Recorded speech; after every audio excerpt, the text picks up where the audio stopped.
All right. So for those that's just now tuning in to it, we are now in book three, and Gabe and Jill are okay. They're on something solid now. Um, Taylor, Truth, and Shanice are at odds, but she just been kidnapped, which the guys don't know yet. But Truth felt like it was something wrong, so they are on their way to Miss Dez's house, and of course, Black Rob or Run, whatever his damn name is, he kidnaps his own daughter and grandchild, and yeah, a whole bunch of mess, child. So we're gonna jump right back into um 17 and see how far we can go with it.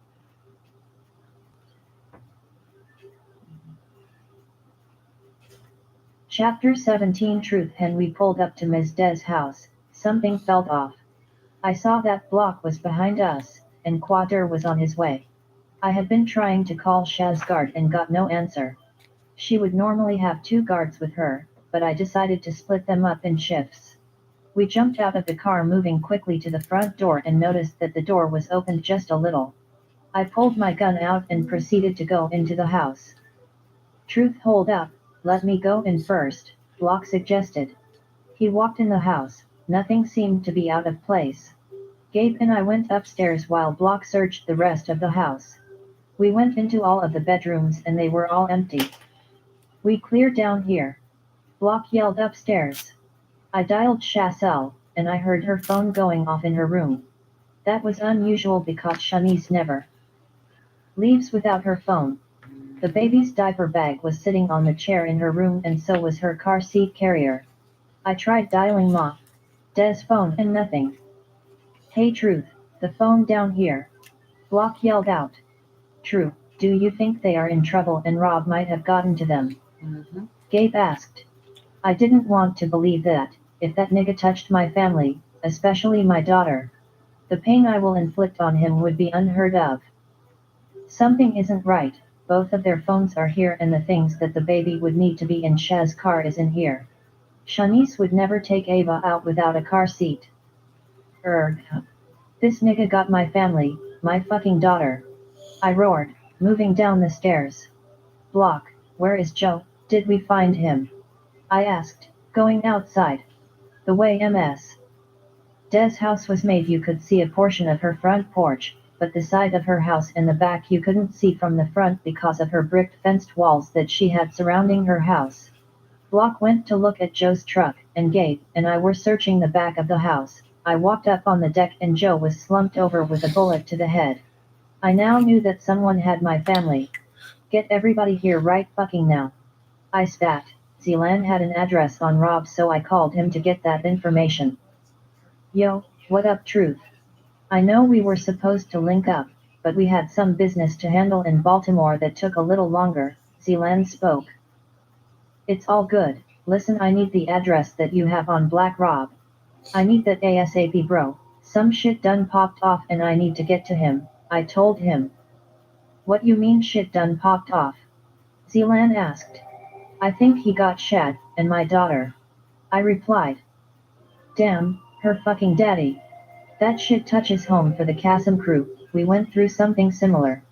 He is fucking with my people, we've been good friends for a long ass time, I know we are your suppliers but we family first. That nigga needs to die, dude, we headed back your way now. We were on our way back to New York, but we gone come through. I'm sending you that address now, we will meet you there, Zelan said, and we ended the call. The crew had made it, and it was time to go on a killing spree. Blaze, I need for the cleanup crew to place Joe's body somewhere, where it can be found. I need his family to have a proper burial for him. Everybody else let's ride, I spoke. Gabe, Quad, and I jumped in the truck with Block.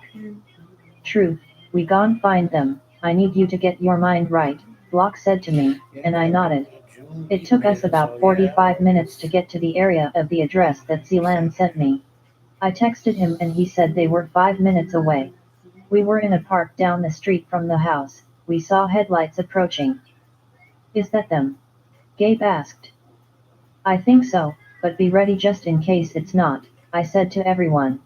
I sent up a prayer that my family was alright, because if something happens to them, I would lose my mind. Me and Shad are going through some shit, but she is still a part of me and my daughter. I heard Malai cutting up with Ms. CYNT, they all walked up to us. What's up? I greeted everyone and gave the ladies a hug. We ready, bruh? What's the plan? Meek asked. I have a few of my guys watching the house, right now. My plan is to just go in, and get my family out. Told them.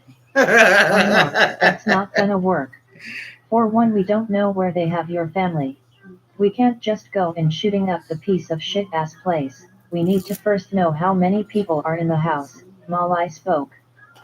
You know she might be right, I would have done the same thing. Go in guns blazing, but your daughter is in there, Zeelan said. I have an idea, I'm going to knock on the front door. CYNT bring my duffel bag out the car, Lai stated. Malai, you should sit back on this one, we don't want you to get hurt. Gabe told her, and we were all shaking our heads at him. Nah, man, that's not a good look. Just agree with her, and everything will work out for the best. Zeelan stated. Yeah, we stopped telling her she can't ride with us, just let it rock. Meek told Gabe.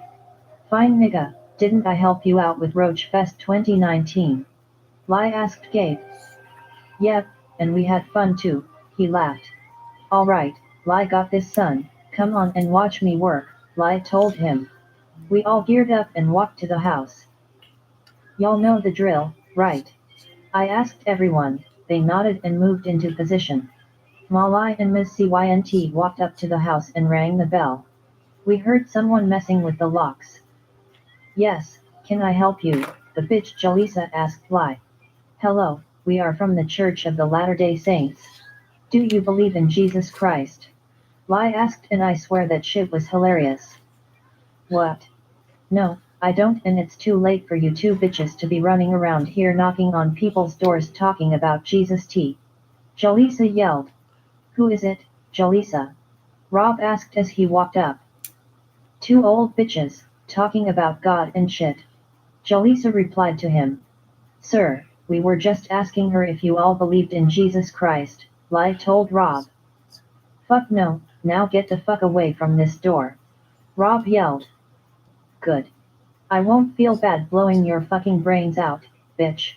Lai yelled as Ms. CYNT had two 45s pointed at the ass. Damn, these two were good, I didn't even see Ms. CYNT pull the damn guns out. Rob tried to close the door, but they were too quick, and Lai let off a shot in his leg, and he hit the floor as we all moved inside the house. Sit your ass down, ho. Lai yelled at Jalisa. The rest of the crew moved around the house to see if there was anyone else inside, and Quader caught this nigga trying to run out the back of the house. The rest of the house is clear, Block said. Where are they? I roared at Rob with my foot pressed down on his neck. If you kill me, you will never find them, nigga. Rob yelled. Kill that nigga, let's take our chances. I will get my man on the phone and we all will figure this shit out together, but this pussy needs to die, to unite. This shit done made my pressure go up. CYNT girl gone and put one in the air. Lai spoke. You think you've done something, but you haven't, you little fuck nigga. I hate you, I always have, and I always will. You never meant shit to me, and I'm glad I never had to raise you, Jalisa said to me, and I just stared at her. Thinking of the many ways I can murder this bitch. Truth, who this bitch talking to? Lai asked me. Shut the fuck up, bitch. Don't worry about who I am, Jalisa said to Lai. CYNT, give me my bag, this bitch doesn't know who the fuck she is talking to. Lai stated, and moved to Jalisa. Yo, this door is locked. Gabe spoke. Where is the key? Quader asked Rob, and this nigga spit on Quad's shoe. Quader let off a shot in that nigga's other leg and Robert screamed out in pain. Check his pockets, I said. Quader pulled out a set of keys and threw them to Gabe. Gabe tried the keys until he found one that worked. When he got the door unlocked and opened it, all I could hear is my daughter screaming at the top of her lungs. The room must be soundproof, and that's why we didn't hear them down there. Gabe, Quad, and I ran downstairs, and Shanice held our baby girl tight while trying to hold her mom at the same time. Truth. Oh God, Truth. Shanice ran up to me and I pulled her and my baby in for a hug. Ms. Des, are you alright? I heard Gabe ask Ms. Des. Jaleesa shot her but it looks like the bullet grazed her. Gabe. A mouse, watch out. Cher yelled out. Shad, now is not the time for you to be playing, this is some serious shit we dealing with right now, Gabe told her, but it really was a mouse running around on the floor. Gabe, it is a mouse, I told him. When this nigga looked down and saw the mouse shoot across the floor of this dirty ass basement. This nigga hauled ass up the stairs and left Ms. Des right where she was. I shook my damn head, I took my daughter from Shanice, and she helped her mom upstairs. As soon as Ava got in my arms, she calmed down as she looked up at me. When we got back upstairs, I told Quad I needed them to take Rob and Jaleesa to the warehouse. Blaze said he will be here in a few minutes, Quader stated, and I nodded. What took y'all so long to come up? I was getting ready to send Block down there for y'all, Gabe dumbass spoke. Nigga shut yo scary ass up. He was up here ready to leave all our asses over a damn mouse, Zealand said and we all had to laugh. Truth, hold on for a minute, Ms. Des said and she looked at Rob and started stomping the shit out of him. Ms. Des then walked over to Jaleesa and fucked her ass up. Punching her over and over again, Jaleesa wasn't tied up, so she tried to block the punches, but Ms. Des was too quick for her. Yes, honey beat that bitch ass. Lai yelled, laughing, and smoking her weed. Gabe walked over and pulled Ms. Des off of Jaleesa. You two pussy-ass bitches better be glad I don't have a gun. Ms. Des yelled at Jaleesa and Rob.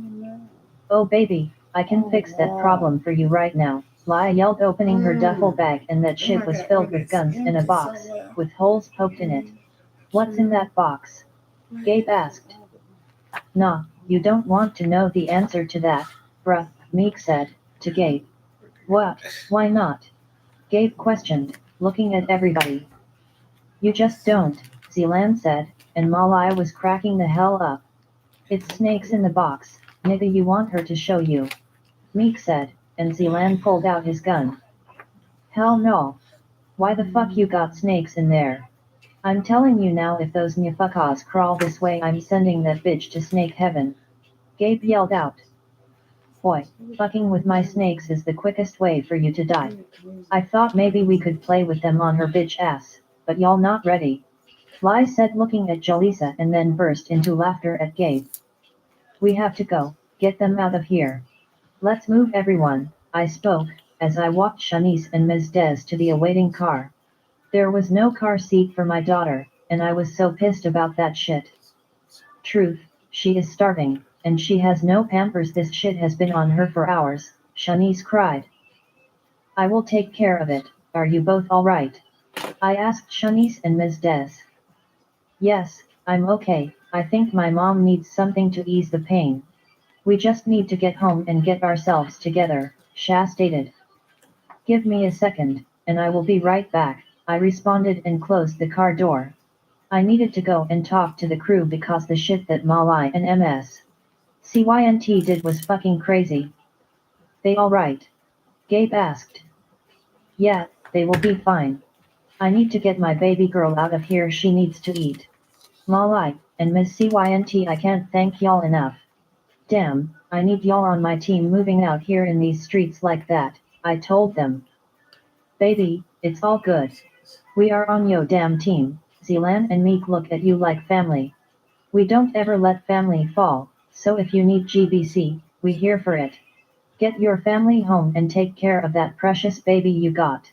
Make sure y'all come to the wedding and bring my rider with you. I think I'm gonna let him in GBC, Malai said looking over at Gabe. Ma, you are my Shiro. I want to be just like you when I grow up cause you and Ms. CYNT, gangsta as fuck. I ain't never seen no shit like that before, coming from a woman, an older woman at that. Just fucking gangsta. Gabe spoke. Alright, I'm going to get out of here and get my family home. Thanks again for coming through and helping a nigga out. Ma, I will see you at the wedding and I guess I will bring this knucklehead with me, I said to her, kissing her and Ms. Cynt on the cheek. Lord, he done kissed me, I need something cold to drink and kush in my damn system. Meek and Zealand, come on, I got to get my nerves together, Lai yelled, and we all dapped up and headed out. Gabe and I jumped in the truck with my family and we were on our way home. I just needed to make one stop before we got there. Block, I need you to find me a store. My baby needs food, Pampers, and a car seat, I told him. There should be a 24-hour Walmart around here, Block said. He did find one. When he pulled up, Gabe and I walked into the store. It was kind of late, so it wasn't many people in the store. Gabe, I need for you to go and get bottles of cold water, and something for pain for Ms. Des. I'm going to run to get the things for my baby, and I will meet you up front. I ran to the back and got Pampers, wipes, milk, bottle, and a car seat for Ava. When I got up front, Gabe was already in line. We were walking back to the car. Shanice got out so she could get the baby together. Thank you, she said looking at me. Don't ever thank me for doing what I need to do for my daughter, I said to her. I was beyond pissed at her because if she would have listened to me none of this shit would have happened. But I'm just grateful that they are alright, and my baby is safe. Truth, you will never know how much I love and appreciate you, son, Ma Des said, as Zealand gave her the Advil. We are family, and I will do anything for y'all. I love you too, Ms. Lady, I responded with a smile. Gabe, when I get better, I'm gonna fuck you up for leaving me down in that basement, Ms. Des told him. Ma, did you see that shit? I had to get the fuck out of there. I can't fuck around with mice, especially in a basement. My childhood was fucked up, and my teenage years were even worse, this nigga said to Ms. Des. She all better, we can leave now. I will feed her while we are riding, Sha stated and looked away from me. She knew exactly how I was feeling right now. We all got in the car and headed back to Philly. I'm sure we all needed some rest after the fucked up day we just had.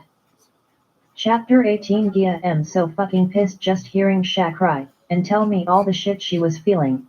My girl was so broken about what her dumb ass daddy did to her, her child, and her mom. When Gabe came home and told me what happened, I could hardly sleep because I was just that mad. I was on the phone with her now listening to her talk about it all. Shad, how is Truth doing? I know he was on fucking fire. I asked her. He is still on fire, I mean he is doing everything to make sure we are alright. But the conversation between him and I is limited. The baby is in the room with him, he said he wanted me to get some rest. I just feel like he doesn't trust me with the baby anymore, Shanice cried, and my heart broke for her. Shad, I don't think it's that, I just think that he was just shaken. It's not just him that he has to worry about anymore. He has you and Ava to worry about. Now, I think he needed her with him for a little while, maybe to ease his mind. I said to her. I didn't want her to start doubting herself as a mother. The piso, I'm going to lay back down for a little while. I'm not feeling that well, I will call you later, she stated, and we ended the call.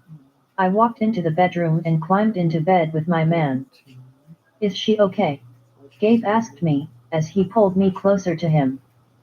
She will be, I think she just needs a mental break from it all, I told him. Hell, I think we all needed a mental break, we have been through some shit.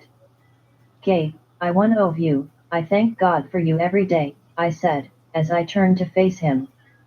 I will never stop loving you, nothing prepared me for this type of love. It just happened and I needed it to happen, I needed to know what this type of love felt like. You, my girls, will always come first in my life. I think we just need to go get married and make this shit official, he spoke, and I looked at him. Boy, stop playing with me. I laughed at his ass. Girl, do it look like I'm playing? Let's go to the courthouse and do this shit. Unless you want a wedding, now I will give you what you want. I'm just telling you what I want to do, he stated, and he looked fucking serious. My heart began beating fast as hell. Babe, are you serious? I asked him.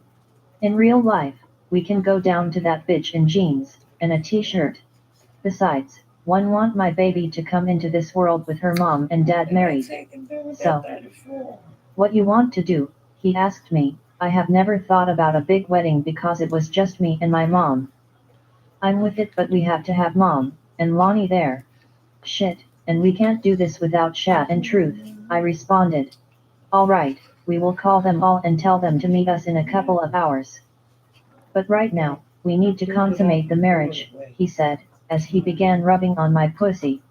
Babe, aren't we supposed to do that after we get married? I questioned. Bruh, I'm a thug ass nigga, we gon' do that shit before, maybe during, and after we do this shit.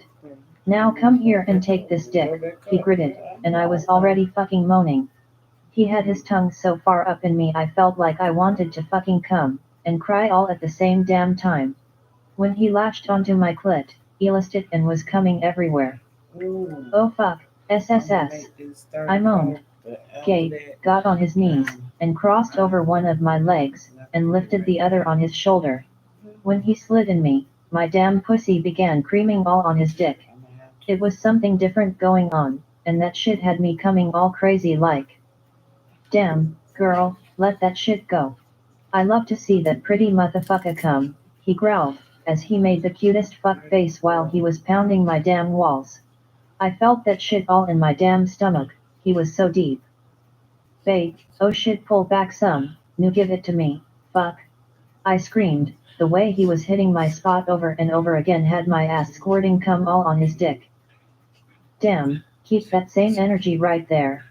This pussy, fuck K, he roared, as I gripped my pussy around his dick and pulled that cum right up out of his ass. Babe, you alright? I asked him. Damn, that shit was lit as fuck, I think my black ass need a nap before we go see these damn people, he laughed. Gay. I yelled. Alright, let's do this, he said getting up from the bed. Gay, wait, we don't have any rings, I reminded him. Yeah, you know how many jewelry stores Philly got, find one that sells good quality diamonds and let's go get them shits, he shrugged. One called my mom, and she was screaming in the phone all excited. I called Shad, and I heard Gabe on the phone with Truth. I hated to bother them while they were going through so much. But we couldn't do this without them, and Shanice was crying all excited. Aunt Des decided to stay in with the baby while Shad and Truth came to support us. I hit Tammy up and let her know. By the time Gabe and I got dressed, it was already a little after 1 and we still had to get rings. This was so out of the ordinary, but this was our reality, and how we wanted this to go. Everything about it was perfect and I loved the entire idea. My man said let's get married today and that's what the fuck we going to do. Gabe told me not to worry about the jewelry store. Truth sent him the number to his jewelry guy, and Gabe called him up. He asked if we knew our ring size, and we both had an idea of it, so we gave him that information. He and Gabe began FaceTiming. He told Gabe to come by, and he will have some everything set up for us to look at. I was dressed in a pair of ripped jeans, a high-low white maternity blouse, and a pair of YSL stilettos. I beat my face and thank God my hair was already done. Gabe was dressed similar to me with his jeans, a white Balmain button-up, and a pair of fresh Balmain sneaks. Damn, we were hood fly for our nuptials. You ready to do this shit? He asked, walking up behind me, wrapping his arms around my waist and kissing my neck. I'm ready, I just can't believe we about to get married. I said excitedly. We about to do this and we are doing it our way. I will take you somewhere tonight, but I promise I will take you on a honeymoon when you have the baby, he promised, and I was happy with that. We left the house and went to the jewelry shop that Truth sent us to. Gabe, what's up, man? The guy dapped Gabe up. Cal, thanks for doing this. Truth said you were the best in the business, and you come highly recommended, Gabe spoke. Thank you, I got the pieces that you looked at on FaceTime with me, for you both to look at. I know you are in a rush, so I took the liberty of sizing them up to fit your ring size. Yeah, Gabe didn't want this to be the part where you just came in and picked out a ring. So, the rings that I have to show you were selected by Gabe, Cal stated. When he laid the rings out, I was in love with all of them, but there was one that stood out the most. Gabe, What do you think about this one? I asked him. I think they all fit your personality, that's why I chose them all. But I wanted you to pick the one that you loved the most. I could have come in here and did this by myself, but I'm not a traditional nigga. I did pick them out in a sense, but you will make the final decision as to how many carats you want to rock. One of those rings up there holds 20 carats in diamonds. It's all about you today, beautiful. Now go take yo ass on over there. I'm busy looking for a gift for my baby girls, Gabe said. Gabe, the baby isn't even born yet and Lonnie will lose it. She is careless like that, I told him. Well, if she loses it, I will talk to her about being responsible for her belongings and then go buy her another one. Duh.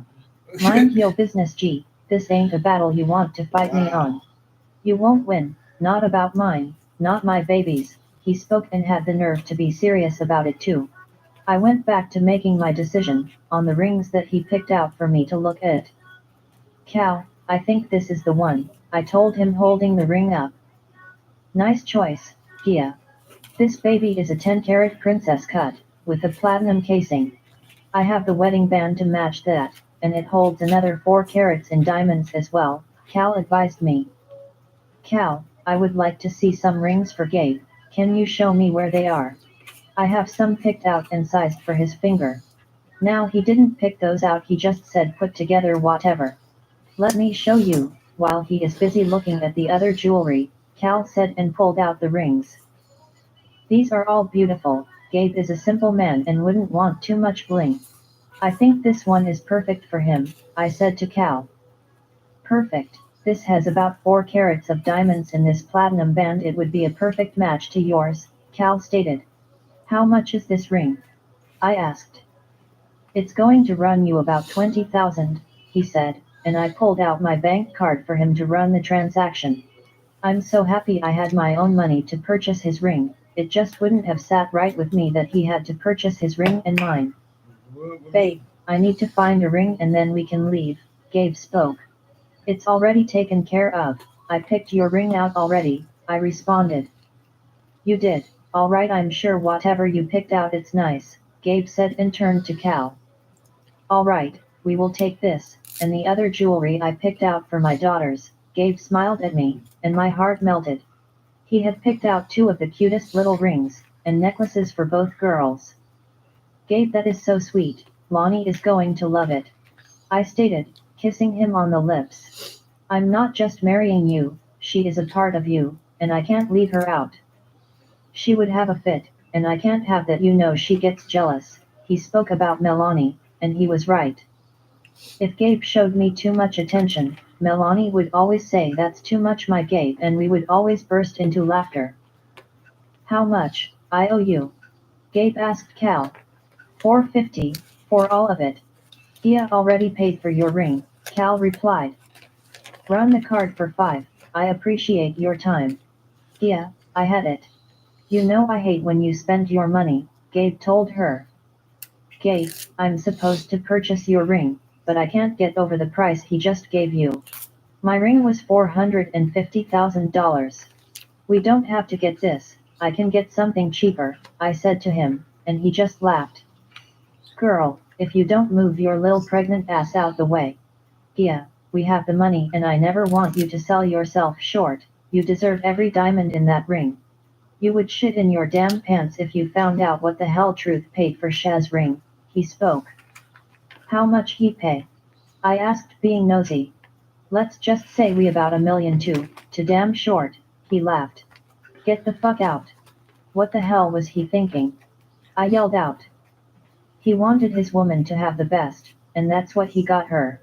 If that would have been the cost of your ring, that's what you would be rocking.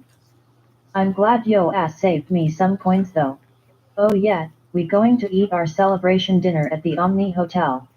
Girl, we got to use our coupons before they take them shits back.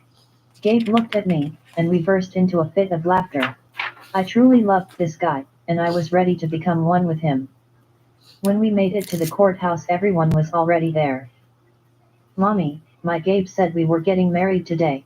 Melanie said, jumping up and down. Yes, baby, Gabe and I are getting married and we all will be one happy family, I told her. I don't like that, Mommy. He is marrying me and you, that sounds better. Lonnie said and walked off to tell Gabe what I said. That little heifer better watch out, before I cut up her baby dolls. I had to laugh at my daughter, she was a damn mess. I'm so happy for the both of you, my mom said to me and Gabe. Thanks, Mom, I just want you to know that I will always put your daughter and grandchildren first. I love Gia and this is the best moment in my life, other than finding out that we were having a baby, Gabe said to my mom, and she just smiled with teary eyes. Son, you don't have to tell me something I already know. You are a good man, and I can see the love pour out of you for my baby. I couldn't ask for a better son-in-law. I love you, Gabriel. My mom hugged him. Gia and Gabe, we are excited for you both, Shanice stated, hugging us. I was going to keep my eyes on her because even though she is going through a lot, she just didn't seem herself. Something was deeply wrong, and I need to spend some time and talk with her. We are sorry that we pulled you two away from Ava, but we couldn't do this without you both being here, I said to Shad and Truth. This is a happy time, and I think we all need a happy moment right now. One can't believe you got this dude on this real man shit. It's amazing to watch it all go down. I'm happy for you both, Truth said, giving us both a hug. Gabe and I went and filled out the paperwork. About an hour later I was Mrs. Gabriel Thomas. Nothing could have prepared me to wake up this morning as Gia Sanders and go to bed tonight as Mrs. Gia Thomas. I felt so much joy and love in my heart it was hard to contain it all. Chapter 19 Tammy. By the time Quader and I made it to the courthouse the ceremony had just started. I was excited for my girl, she deserved everything that was happening in her life. Quader told me what happened with Shanice and I was so fucking pissed. I don't understand why the world has so many fuck niggas like Rob in it, and bitches like Jolisa. How can you treat your child that way? You're flesh and blood. Whatever they do to his ass, I swear he deserves that shit and more. We were all out to dinner at this steakhouse in the Omni Hotel, when Gia told me and Shanice why we were here. I was damn near on the floor. Gabe is one crazy ass nigga. Shad, are you okay? I asked her. Not really, I'm happy for Gia and Gabe. I'm just not in the right headspace, too much has happened in my life. Hell, too much has happened in the last year. I just feel like I'm at my breaking point. I'm not a weak person, but how many times must I put on a strong front? I have been kidnapped twice, once while pregnant, and the second with my fucking baby. I found out that the man I thought that loved me unconditionally is the fucking scum of the earth. He doesn't deserve a place on earth, and then the man that I was supposed to support, ride for and love with my whole heart. I turned on him, for that piece of shit, and he left the best thing that ever happened to me. So, no friend, I'm not okay, I'm just here showing my love and support to our best friend, Shah said, and that shit had me in tears. My heart ached for Shanice, I mean my shit ached for her because this woman was Al. She was a good person, and very loyal. She was placed in a rough spot and that shit was just fucked up. Truth looked over at us and one knew he knew something was wrong. The odd thing is he only stared at Shanice, he hasn't said shit to her since we have been here at the restaurant. I don't even recall him saying anything to her at the courthouse. Everything cool, babe? Quader asked me, as Shanice got up from the table and excused herself. I got up and walked behind her, and Quader was behind me. When I got outside, Shah was a mess. I just pulled her in for a hug. I asked Quader not to say anything about this and go back inside. I'm sorry, I don't mean to make any of this about me right now. It's just watching Gia get married to the love of her life. That was supposed to be me as well. Having my baby was supposed to be a happy time for me. It's just all fucked up, and it's because of a group of people that have no regard for love, their family, or the beauty of life. Shanice cried.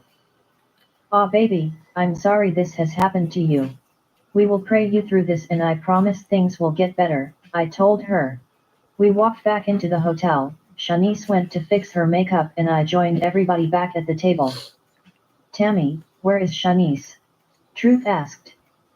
She went to the bathroom, she will be in shortly, just as I responded to him. Sha walked in and took her seat and again he just looked at her. But didn't say a damn thing to her, and now that shit was pissing me off. Gabe and Gia were going to stay downtown for the night, and we all congratulated them again and went our separate ways. It was still early so quader, and I decided to stop by and see my parents. My parents Janetta and Kenny Daniels have been married for 32 years. I was so blessed that both of my parents were still alive and together.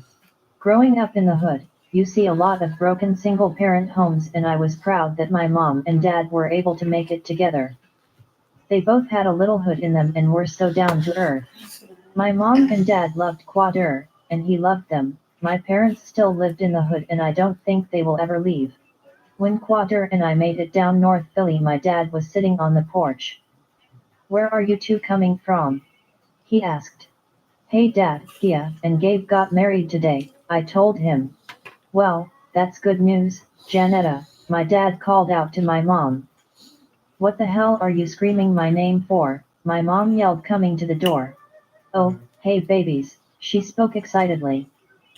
"Janetta, Gia, got married today," my dad told her. "What, I'm going to have to call Julia.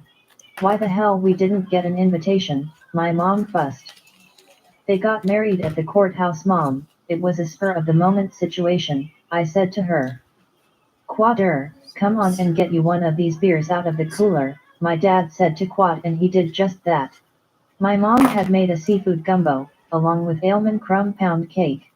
She packed us some food to take home, Quader and I both were hype about that damn food. We sat around for a couple of hours and talked with my mom and dad. We told them we were going to take them to Atlantic City next weekend, and they were both happy as hell about that.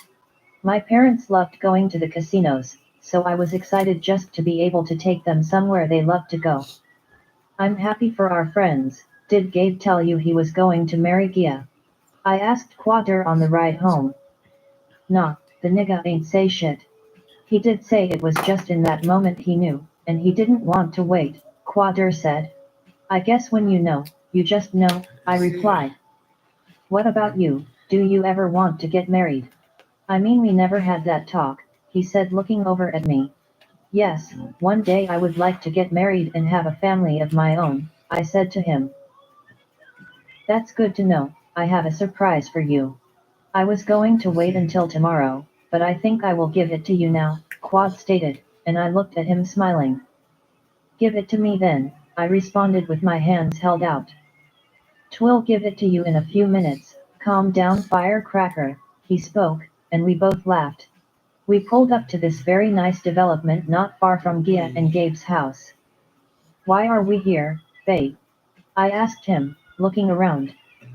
"I don't ever want you to doubt how much I love you. Don't ever think that one can't afford to take care of my woman and give you all of your needs and wants. I heard you once say that Gia and Sha were so lucky to have a nice house, cars, and a man that loves them. I do shit on my terms, on my own time and just when I feel it's right for me. I had to first grow the fuck up and start thinking on my grown man shit. I was moving wrong, going from this woman to the next when I had my diamond in front of me the entire time. I have and can produce the same materialistic shit that my best friends can. One have money just like they do, I just carry myself differently. I'm not saying that my bros ain't the shit, because they are. We are all just different and we move different, but baby I got you. I got you, you made me fight for that shit too. I couldn't allow you to walk with another nigga and that smile on your face came from him. Nah, fuck that, every smile you make will be because I put that motherfucker there.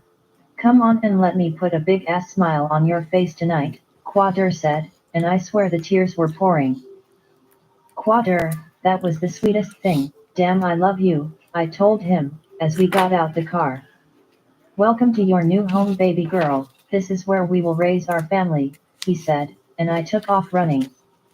"Get the fuck out of here, this is ours," I asked jumping up and down, as he opened the door and I was just stuck. This house was fucking amazing, it had a double staircase, it was beautiful, and just right for us. "Yeah, it is, and you can decorate it the way you want it. We have 5 bedrooms upstairs, 1 bedroom down here on the first level. We have a pool in the back, a movie room, a bar, and a game room. You also have a sauna room downstairs and massage tables. By the time Quater and I looked at all of this house, I was damn tired. I wanted to stay the night here, but we had nothing, so we went back to my place. But he promised that we would stay the night tomorrow night. I was so damn happy no one could take this smile away, and I went home to thank my man properly. Chapter 20 Gavin, marrying Gil was the best thing I could have done. We both were on cloud 9, and damn we fucked all over these people hotel last night. My freaky ass pregnant wife had me back in the elevator, on the damn rooftop of the hotel. We celebrated for the last 2 days, and now we were home having a good time with Melanie. My phone was going off and it was Truth calling me. What up, bro? I spoke. What up, how are the newlyweds doing over there? He asked. Man, everything is good, thank you for our gift. Gia still can't believe it. You didn't have to do that, bro, I said to him. When we got home there were 2 cars parked in our driveway.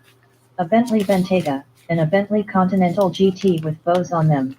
He bought the same truck for Shanice, and in Gia's card, he said he felt that the best friends/sisters should ride around in style with their babies. In my card he said I talked about how much loved his car, so he decided it was time for me to match his fly. Of course, our cars were different colors than his, and Shanice, but damn they were some nice rides. It's nothing, man, I just wanted to do something nice for you both. I'm happy for you, man, I'm proud of you, and I know you will be a great husband and father, Truth stated. Thank you, bruh, I responded. I wanted to let you know that I'm handling the 2 pieces of shit in my warehouse tonight. You don't have to come, I got it, but I wanted to let you know, he said. Nigga, you a damn lie, I'm going to be in that bitch with bells on and fucking snacks. You want me to bring your favorite snacks? I asked him. Nigga. Hell no. What the hell, I look like eating snacks, and all I got is murder on my mind. Truth spoke, and I laughed. Okay, don't be trying to get none of my shit. I told him. He said he would text me when he was leaving to head out to the warehouse and ended the call. I went to go check on my wife, she wasn't feeling too good. Hey beautiful, how are you feeling? I asked her walking into the bedroom. I'm feeling alright, just a little uncomfortable, she said. Gia was a little over 7 months and my little one was giving her hell. I guess my baby ready to come up out of there and see her handsome ass daddy, I smiled, and she threw the pillow at me. Bye boy, she needs to calm down and give me a break, she said. I spent the rest of the day relaxing with my family. It was going on 10 when I got a text from Truth saying that he was leaving home. I got up and told Gia I had to go handle something with Truth. I went into the bathroom to handle my hygiene and left the crib. By the time I made it to the warehouse, Truth, Quad, Block, and Blaze were already inside. What up? I said to everybody. I took my gun out and placed it on the table that I hopped up on to watch this shit unfold. You call yourself a woman, and mother, you were just a heartless bitch from birth. At first, you leaving me bothered me, but as years went by, I didn't give a fuck about you. You come talking that bullshit, you want to get to know me. Bitch, it's a good thing that I'm trained to detect bullshit. Truth yelled at Jaleesa. You are just mad because I chose my real son over you. I hope he finds you and kills you, and that will be satisfaction enough for me, Jaleesa stated, and I was confused. That's when it hit me, she didn't know her bitch ass son was dead. Are you talking about this nigga? Truth yelled, pulling Los dead ass head from a box. You 00000, that's fucking nasty as hell right there. I don't even want my damn honey bun no more. Truth, when you chopped that nigga head off, man, that's fucking cold right there. Well, bitch, I don't think he gonna be the one. To kill this deranged ass nigga, you gon' have to call a friend or some shit. Because that nigga dead. I said to Jaleesa, and Quader burst out laughing. Gay. Truth yelled. What? I was just letting her screaming ass know what was up. I shrugged. You fucking bitch, you killed my son. You better hope I don't get out of here because I'm going to rip your heart out. Jaleesa screamed, and I raised my hand. Excuse me, Jaleesa, you're not getting out of here, you will be dead in the next few minutes. Is there anybody you want me to call? I asked her, and I had to laugh at myself. But this bitch needed to know that she will never leave this room alive. Jaleesa, shut the fuck up. Rob yelled at her. You shut the fuck up. If it wasn't for you coming into our lives, my son and I wouldn't be in this situation, Jaleesa yelled. Oh shit, y'all not seeing eye to eye no more, huh? I asked them. Truth walked up to Rob with a machete as Block held his arm out and Truth cut that nigga arm straight off his damn body. This nigga crazy, I yelled. He then walked over to Jaleesa and gripped her ass up. The only heart that's going to be ripped out tonight is yours. You are the only heartless bitch in this room besides this pussy next to you, Truth yelled. And Jaleesa spits in his face. Truth stabbed that bitch in the chest so quick and turned the knife around in her chest. You never deserved to have children, you were a disservice to us all. He threw her to the ground and put 2 shots in her chest, and 1 in her head. Damn, that nigga really wanted to kill her ass. As for you, you are the worst type of nigga, fuck what your disloyal ass did to me. I knew I was dealing with a fuck nigga. But to do that shit to your daughter, and the woman you were supposed to love. All for some money that wasn't yours, to begin with, you damn right I thought I killed your ass. I wanted you dead. Did you think I was going to let you live when I found out it was your punk ass that had them niggas run up on me? You tried to take me out, so fuck yeah, I was coming for your head nigga. Then we fast forward, you put your hands on the woman I love and cherish. I don't give a fuck what we are going through, that's my fucking woman, and my fucking child, you touched. Truth yelled, punching the shit out of Rob's ass over and over again. This nigga already got a cut off arm, and he got to get his ass beat. Damn, this nigga Truth was hard body with this shit. The door opened to the warehouse, and we instantly had our guns up and ready to let loose. When we noticed that it was Shanice, we put our guns down. Shanice, what are you doing here? How did you even know where to come? Truth asked her. He was mad as hell. Sha didn't need to be here and witness the shit that was taking place. I followed you here, and I have a right to be here. Sha said to Truth. Shanice, baby, I'm sorry. I never meant for you to get hurt, and I wasn't going to hurt you, I just needed the money. Rob cried, as Block sat him back in the chair. Shut the fuck up, don't say shit to her, nigga. Pow. Pow. Pow. Shots rang out hitting Rob, over and over until we heard nothing but the empty clip clicking. Shanice had filled that nigga Rob's body with bullets. She dropped the gun and ran out of the building. It took Truth a minute to register what happened, and he took off running after her. Clean all of this shit up. Truth yelled as he rushed out. The fucked up part about all of this is, I think Sha felt she needed to be the one to do that shit. She came, with the intention of doing that shit, because she had her own gun. Damn, you think she is going to be okay? Quad asked me. T hope she will be, that motherfucker took her through some shit. He deserved every fucking bullet. This was a different type of kill for both of them.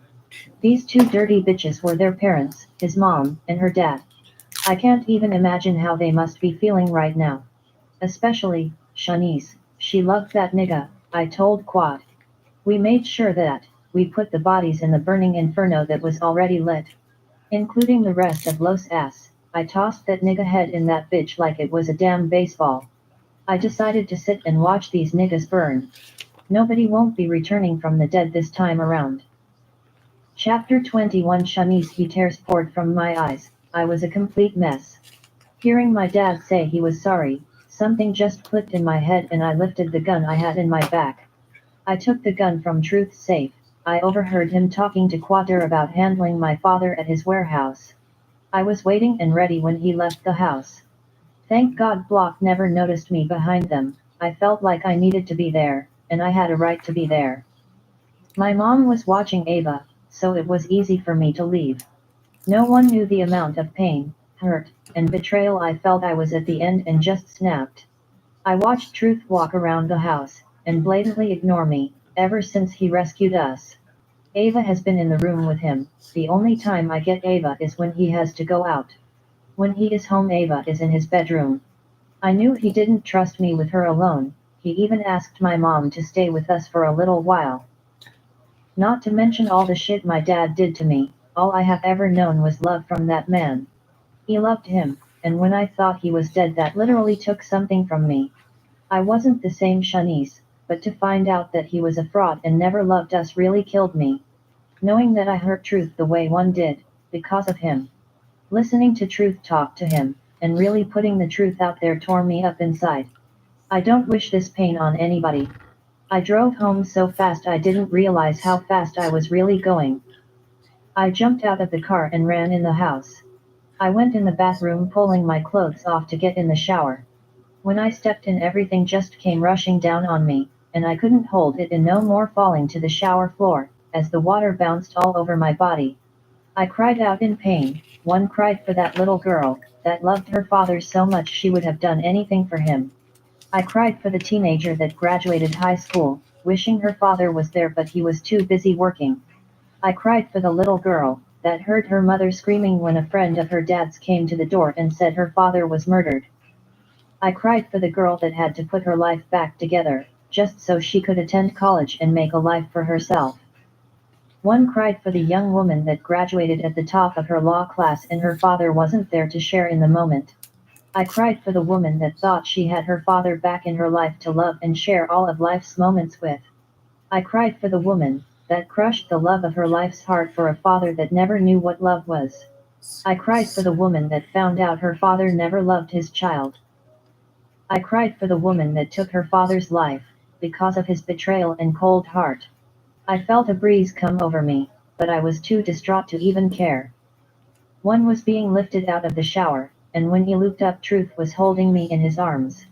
He sat down in the chair we had in the bathroom, and just held me tight, placing kisses on my forehead. We sat like this for a long time, as I continued to shed tears. Shanice, you will never know how much I love you. I never want to see you hurt, baby. I had to take a step back because my heart was bleeding for you. I was fucked up that you wouldn't allow me, your man, to talk to you and give you my truth. My truth, Shad. Never in a million years would I have lied to you. I'm not built that way. There is nothing that I wanted more than to have you and my daughter here with me as a happy family. My heart bleeds for you, and only you, baby. My soul is connected to yours. When you breathe, I can breathe. When you hurt, I hurt also. Not being with you was killing my ass on the inside. I had to wake up every day knowing I wouldn't wake up next to you. Your father didn't deserve to have a daughter like you. He wasn't worthy of that shit. You are a beautiful woman, inside and out, and I never want you to forget that. I'm sorry you have to go through this, beautiful, but I will be right here beside you every step of the way. I love you, baby. I know we have a lot of shit to work on, but we will work on it together, Truth said to me. He lifted my head and his face matched mine. His eyes were full of tears, and I have never in my life met a man so humble, yet so strong. Truth, I'm so sorry for hurting you. I'm so sorry, I cried. SHHH, look at me. Shanice, God gives the hardest battles to his toughest soldiers. We gon' work this shit out. Always remember, pressure builds diamonds, and your ass is one beautiful diamond, Truth said. He stood up and put me down. Removing all of his clothes, we stepped into the shower and washed up. He pulled me into him and crashed his lips into mine. Lifting me up, he carried me into my bedroom, laying me on the bed. He hit play on my music pad, and Mood by DSVN came through the speakers. Truth hovered over me, kissing my lips, and my entire body shivered as he began placing kisses all over my body. Every time his lips touched my skin, I felt a fire ignite. Truth, I purred. What, baby? He whispered, as he worked his way between my thighs. I need all of your love tonight, please, I begged. I promise I'm going to give you everything you need, right here in this bed tonight, he growled as he latched onto my clit, applying pressure as his tongue danced around my pearl. Yum, shit, I moaned, as I wrapped my hands around his head, grinding deeper and deeper into his face. That's right, feed me that pussy, baby, he gritted, still eating the hell out of my pussy. When his tongue eased in and out of me, I lost all control. I was coming in his mouth and he was sucking it all up. He didn't even give me time to come down off the high I was on before he entered me quick and deep. Eased a breath and tried my hardest to breathe again. That's how fucking good this feeling was to me. God damn. I missed everything about this fucking pussy, he gritted, as he thrusted deep in my walls. Shit, oh, I can't take it. I screamed. He was fucking me so good I couldn't hold it in. He pulled out of me to lay on the bed so that I could ride him. Instead I bent down and began kissing and sucking his dick. I latched on, putting as much of him in my mouth as I could. I tried to suck the life out of him. I wanted him to feel as good as he made me feel. Fuck K. Fuck K. Suck that shit, he roared, and a few minutes later he was releasing. I got up as he rubbed the head of his dick at my entrance. When I slid down on his dick, I felt like I was having an outer body experience and began bouncing up and down as my pussy muscle tightened around his pipe. Oh shit, Truth, I'm coming, baby. I cried as tears flooded my eyes and a gush of cum released on him, damn near pushing his dick out of me. Fuck, butterfly, he spoke, lifting me up and walking with me with his dick still inside of me. He pinned me against the wall and began pounding my insides, and I matched his movements. This shit was not love making anymore, we were straight fucking, that animalistic type of fucking, and I have never felt so good in my life. The feeling had me on a high that I never wanted to come down from. Truth, fuck me, on God I need you to fuck me, don't stop. I yelled, as I kept grinding and giving him all had. A few minutes later we were both releasing. Truth and I went at it until daylight came up, and we were still going at it. I guess we had to make up for the time that we were apart. Chapter 22. Truth eating Shanice in the condition that she was in, literally paralyzed me. I can't even put in words how I really feel about this woman. I fought hard to let her go, but I just couldn't, my heart wouldn't allow it. When I entered her is when my heartbeat came to life. She was it for me, she birthed my daughter and I will forever be grateful. Now that we got all of the bullshit out of the way, we can start to repair and live our lives happily. It was going on 1 in the afternoon, and Shanice was still sleeping. I looked down at her and smiled. My baby didn't want to let a nigga breathe this morning. I walked in the bathroom, and turned the shower on and stepped in. I didn't see my baby when I came in last night because her mother needed me more. But this will be a day that I spend happily with my daughter, and my woman. We needed this moment together in this space. After showering I wrapped a towel around me and walked down to my bedroom to put some clothes on. By the time I got downstairs Ma Des was in the kitchen making breakfast and Ava was in her mama room knocked out.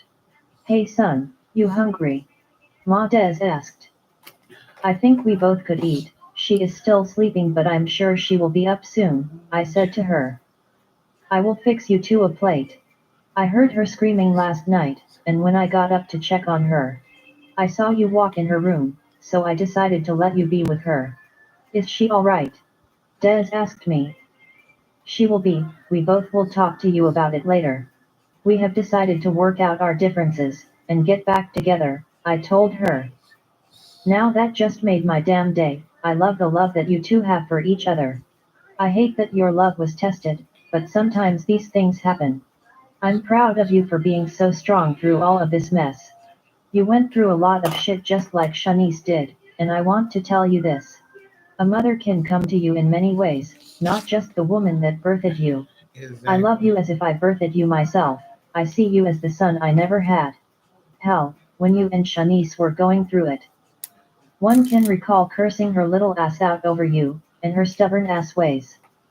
Just know that you have me in your corner, and even though I'm not your real mother, in my eyes you are my son, and I will fight until the end of time for my children. Stop calling me Ma Des too, it's Ma, or Mom, whichever you prefer. She smiled, and turned back to fixing our plates. I walked over to her and pulled her in my arms. She has no clue how her words affected me just now. Thank you, Mom. I love you, for being such a great woman, I said to her and kissed her on her cheek. Good morning, Shanice spoke, smiling at us. I still had her mother wrapped in my arms, Mom wiped the tears from her eyes and walked over to hug her daughter. Morning baby, how are you feeling this morning? Ma asked Shad. I feel a little better mom, one day at a time. But the most important people to help me get through it, is right here in this room. Mom, I have to tell you something, I followed Truth to his warehouse last night. Okay, so Just hearing my dad lie, and when he started talking to me something in me just snapped and I killed him, Sha cried, and her mom pulled her in holding her tight. I took my daughter out of her swing and walked in the family room. I think the two of them need this time to talk, and to be together. I could hear my phone ringing in the kitchen, so I walked back in to grab it. I saw that it was Gia calling, so I placed the call on speaker. Hey Gia, what's up? How is married life treating you?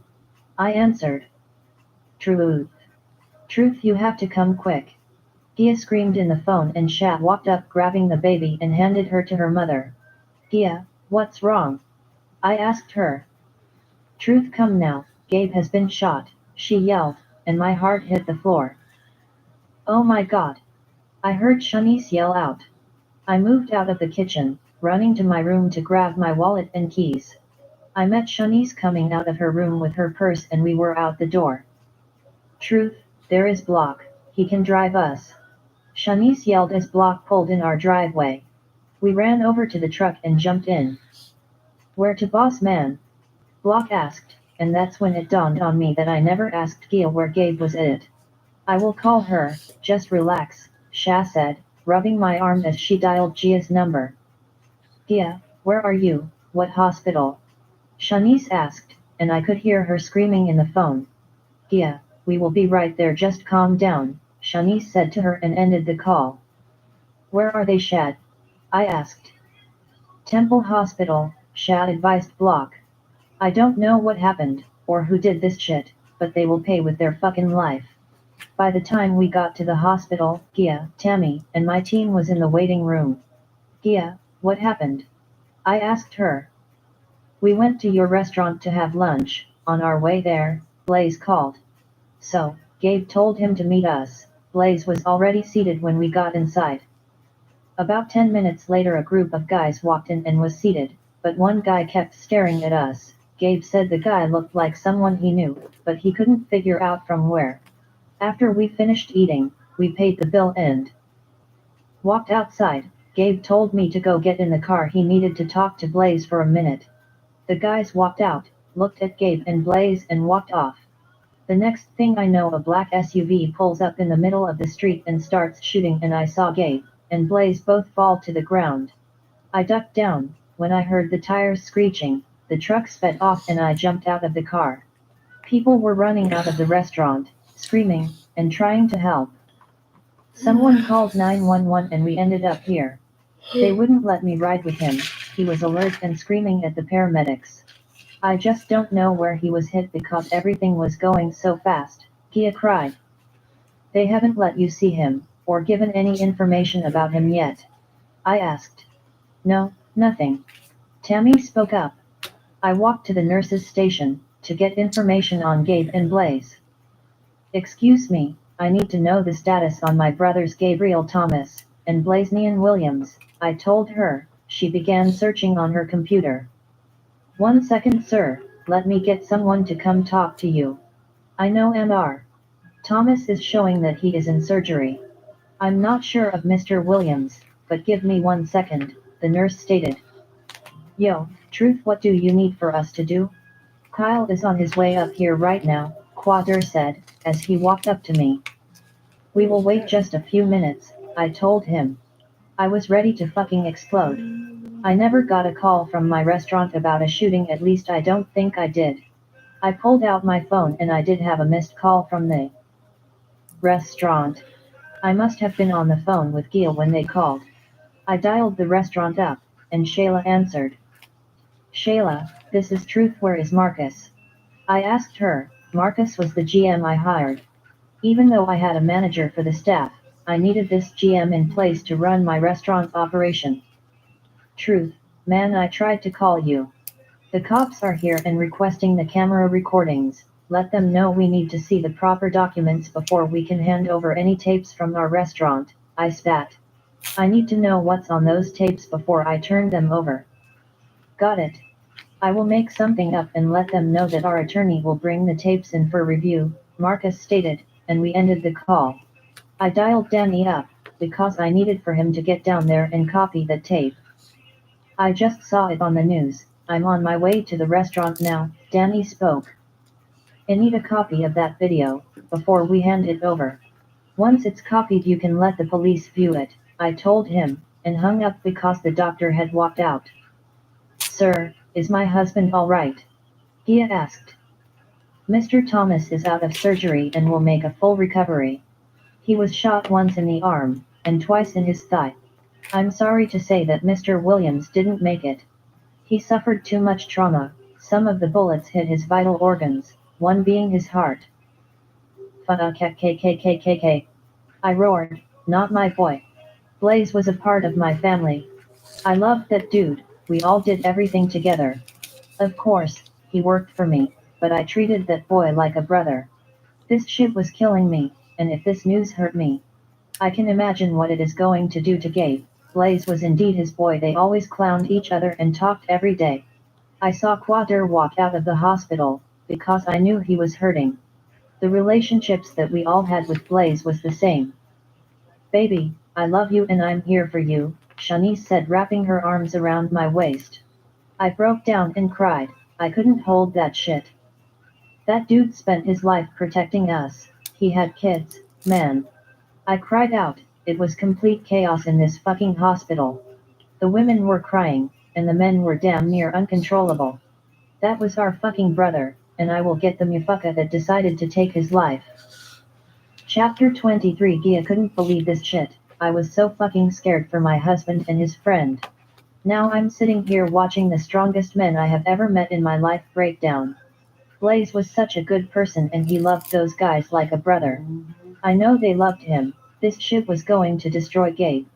There is no question how he feels about Truth. I know he would die for him. But Blaze and Quater were his brothers. He loved those guys.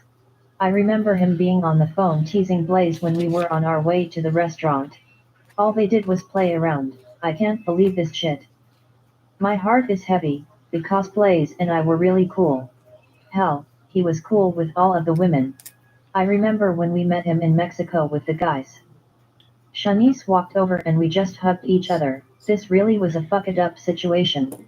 I need to see my husband, I said to Shanice, wiping the tears from eyes. The doctor said that they would come and get us as soon as they had Gabe situated in his room. I feel so bad for the guys, they are so broken and angry over this, Shanice stated. Yeah, I'm dreading telling Gabe. Maybe I will ask Truth and Quater to tell him. He looked at Shanice, just as Tammy walked up. How is Quater, sis? I asked her. He is not doing good. I tried to take him home. But he said he is not leaving here until he lay eyes on Gabe, Tammy stated.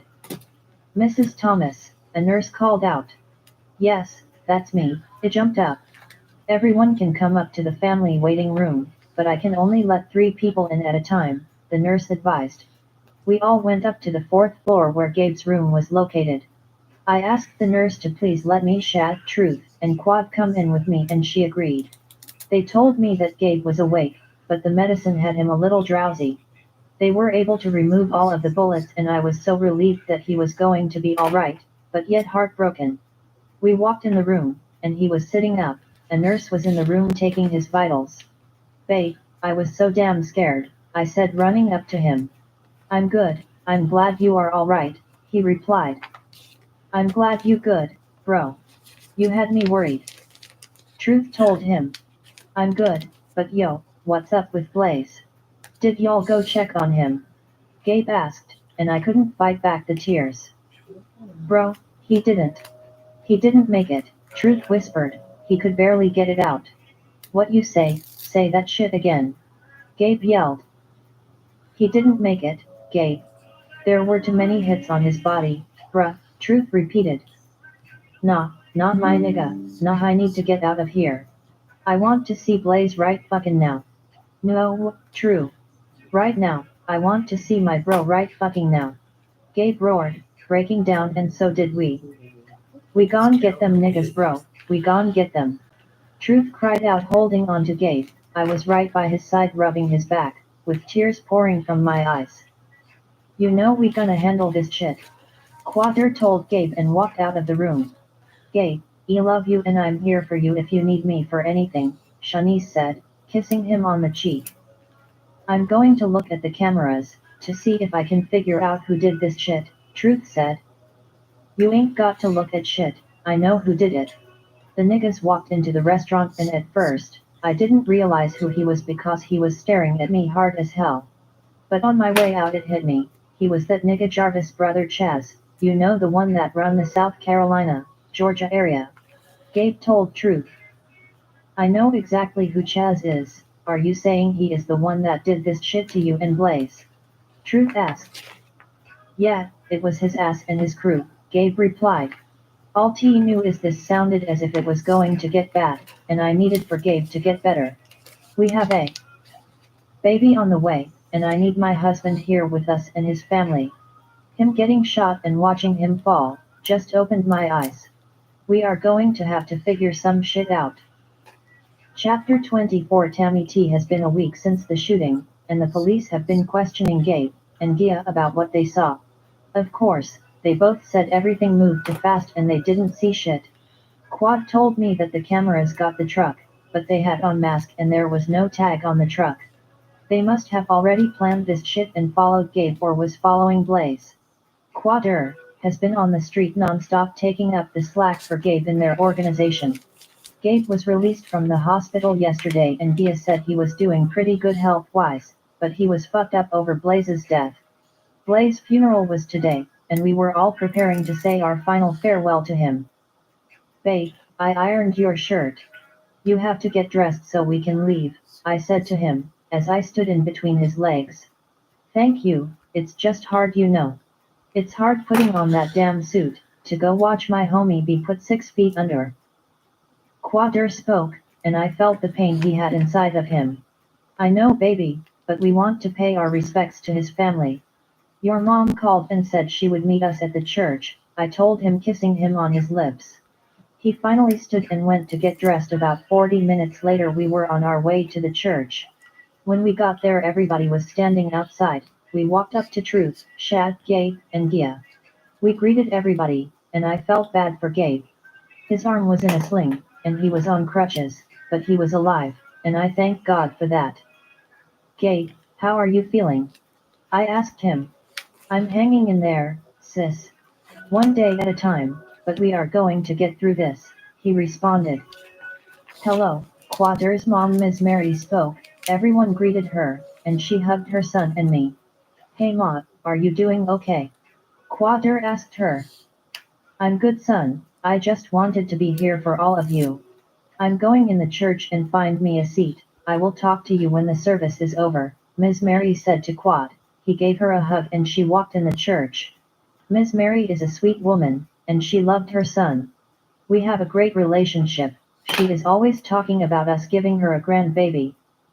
Gabe, come on, let me help you up the steps, Truth told him. Truth called Quader every day this week checking on him. I have to say that man, it is a real fucking writer. He's solid as they come. We all know that all of these guys work for him.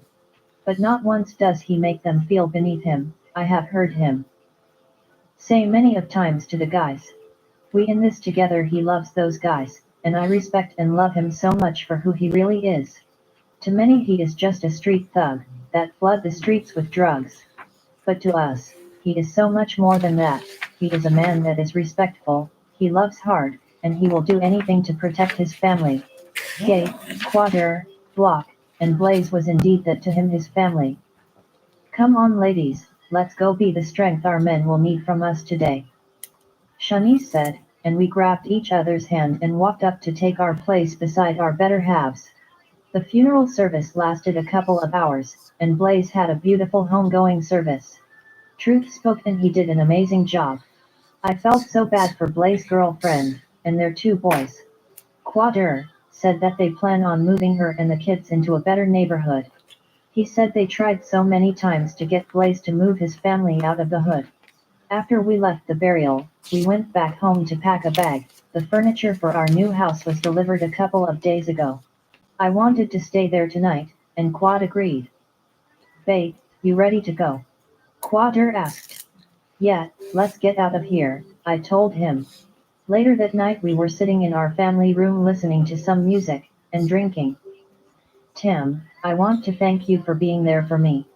Blaze was a cool ass dude, and my brother we were always together, Quader stated, as he took a sip of his drink. I put my drink down and crawled over to him and sat in his lap. I will always be there for you, love you. Thank you for all of this. I one love my new home and I love being here with you, I responded, kissing him. Oh yeah, that's what we doing right now, he asked, as he sucked on my neck. That's what we doing, I moaned as he pulled my shirt off kissing and sucking on my breast. He slid his finger into my panties and massaged my clit, gyrating my pussy on his finger had my ass on fire. Damn, that pussy wet. I need you, I said, as I helped him out of his briefs. I lifted up off of his lap sliding down on his dick. Shit, he spat, thrusting his dick inside of me. I met him stroke for stroke, and oh my god this man knew just what to do with his dick. Every kind of way by her began playing through the speakers and that just intensified our love making. Quad, shit fuck me baby. I screamed. Fuck, this pussy is going to be the death of me, oh shit, he growled as he pounded hitting my spot, and I began squirting all on his dick, as he released inside my walls. This man was everything I ever wanted, and he was damn sure what I needed. Chapter 25 gave 3 weeks later. Revenge on the niggas that killed Blaze is all that I have on my mind. I have been healing and able to walk without my crutches. I have a minor limp because I'm still sore and haven't completely healed but I'm getting there. Gia is close to delivering our baby, and I want all these loose ends taken care of so that I can spend time with my wife and children. I'm getting sick of all this damn drama going on with our street business and our families. I walked downstairs and Gia and Melanie was in the family room watching television. Daddy, are you feeling okay? Lonnie asked. Yeah, baby, I'm feeling fine. What are you and mommy watching? I asked her. The Lego movie, Lonnie said, and ran off to get back on her beanbag chair I got for her. What time are you guys leaving? Gia asked. In about an hour, I promise I will be safe. Remember what I said to you, the first sign of pain you need to call me. I looked over at her. I got it, babe. I'm not having this baby without you, Gia replied. Good. I will be putting her little ass back in there, so y'all can do a damn redo of it all, I told her. We both burst into laughter. You are so damn crazy. You are not putting this baby back in me once she comes out, Gia said. Are you ladies still having a sleepover at Share House this weekend? I questioned. Yeah, we are going over tomorrow and staying until you come back home, Gia responded. I went upstairs and grabbed my bag because I got a text from Truth saying he was on his way to pick me up. He tried to get me to stay behind, but I wasn't having none of that shit. This nigga Chaz was going to feel this heat I got for his ass. When I came back downstairs, my wife was waiting by the staircase. I love you, and I will be waiting for you to come back to me, and your kids, Gia said giving me a kiss. I will never leave y'all, I told her. I gave her and Melanie a hug and walked outside. I got in the car, and Block pulled off. You ready for this man? Truth asked. Hell yeah, I'm ready, I replied. Quader, Kyle, and the rest of our crew is meeting us at the airport. I rented a private jet so that we are able to get our guns on the plane.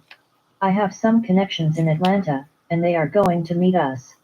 They already have the drop on Chaz and his crew. We will hit them and go right back to the airport.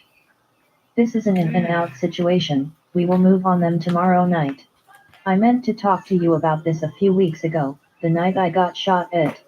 I'm not so sure that was Black Rob and his crew. We never confirmed that situation, we just assumed it was him, but it very well could have been this bitch nigga. Truth said, and he was on to something which gives us another reason to kill this pussy ass nigga.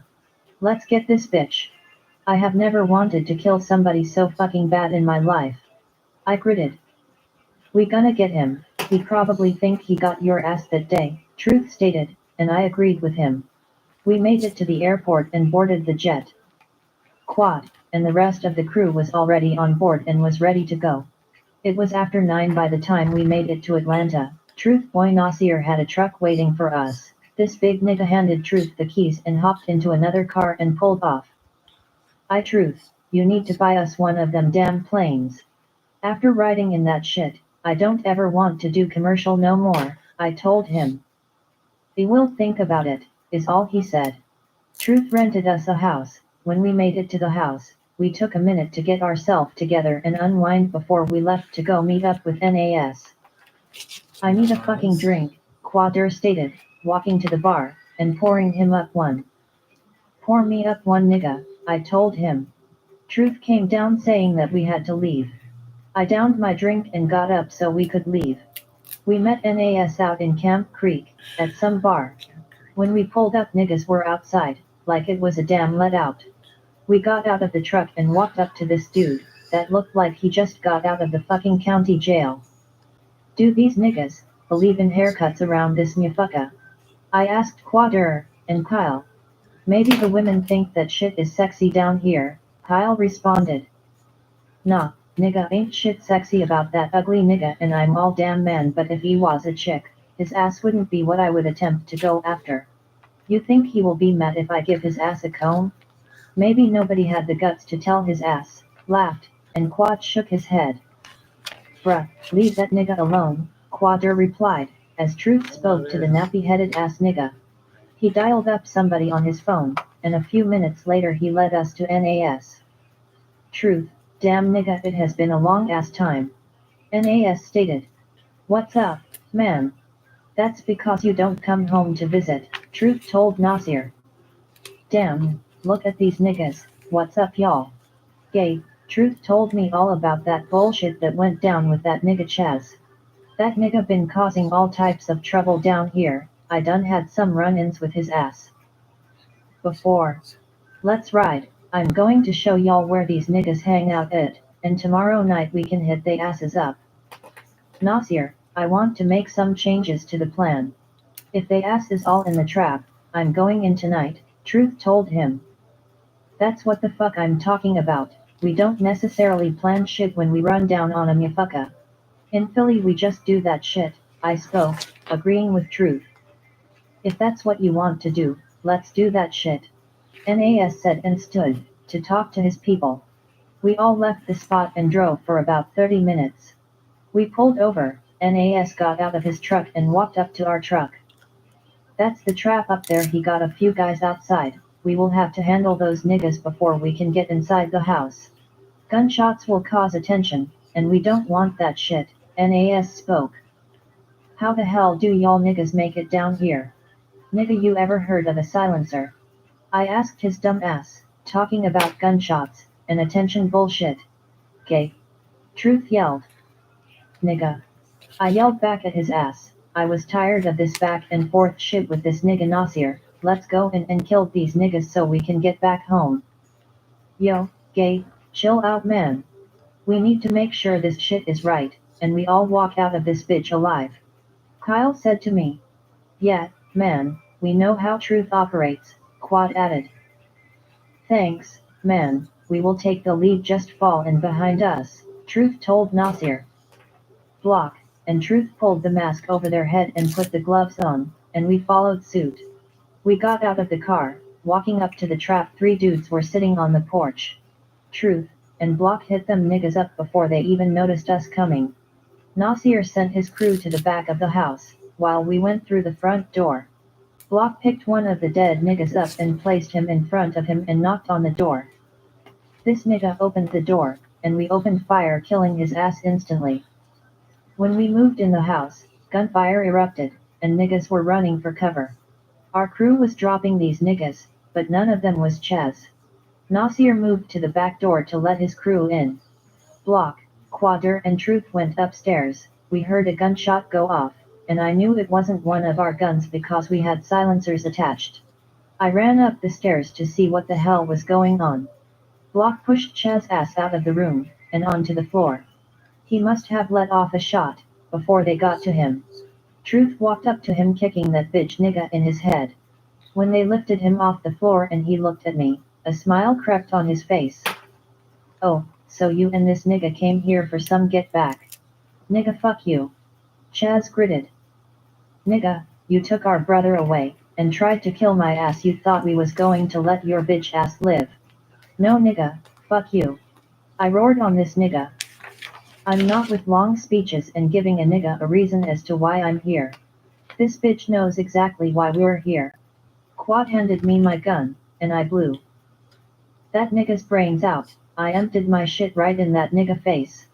By the time I was done he had no mu fucking face. I had my special gun just for this shit, my mu fucking AK. Nasir's crew came in and poured gasoline all over the upstairs as they toted duffel bags of Chaz's dope and money out. Truth told them they could have whatever they found in the house. Even though we got the niggas that killed Blaze, nothing would ease the pain of losing him. I would do anything to have my bro back with us. We have to go, torch the house. Nasir yelled out. When we walked outside, we moved quickly to the trucks. The house went up in flames and some of Nasir guys came running from the back of the house. We heard sirens in the distance, so we got the fuck out of there. Somebody must have heard the gunshots and called the cops. We immediately went to the location Nasir told us to meet him at. We got out of the truck, and some of his boys doused the truck and torched that shit. Damn, they believe in burning shit instead of cleaning the mess, huh? I said, and everybody burst into laughter. We can teach you a thing or two, boys, Nasir spoke, and looked at me. First, ain't no boy over here.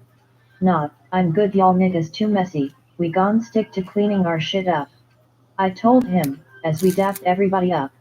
We hopped into another car and headed back to our rental house. We decided to stay the night and get some rest. We will head out and go back to Philly in the morning. Chapter 26 Shanice weeks later. Ever since the guys came back from Atlanta safe and sound, things have been quiet, and Truth has been home spending time with me and Ava. I was loving the attention he was giving us. The contractors called me and said that they were almost complete with the renovations of the house. Truth, my mom, and I were getting ready to go over and see what they have done. We decided that we would make that our home and sell this house.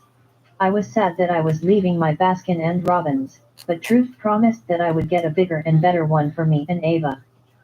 Especially when she is old enough to eat ice cream. Ava was getting so big, she was 3 months now, and she looked just like her damn daddy. Every time he picked her up, she smiles and giggles. I can tell she will definitely be a daddy's girl. I'm still going through the motions of what happened with my father. But I'm getting better day by day. I'm actually seeing a therapist to help me through the tough times. Truth and my mother have been there by my side throughout it all, and I can't thank them enough. We all agreed that it was time to let that shit go and start living our lives again. We have been doing good so far. I can't wait to see what they have done with the house. I looked over at Truth, grabbing his hand. I'm sure it's going to be just the way you wanted it to be, he responded with a smile. Shanice, you said you had the guest house redone, right? My mom asked. Yes, Mom, I had them do it up in Desi and Davis style, I laughed. Good, I can't wait to see my new home, my daddy probably turning over in his grave to know that I was on his property, my mom said, and I have yet to give her the letter that my grandfather left for her, and an envelope that was sealed. My grandfather's attorney asked me to give it to her. I have it with me and I will give it to her when we get to the house. Ma, were you raised in this house? Truth asked her.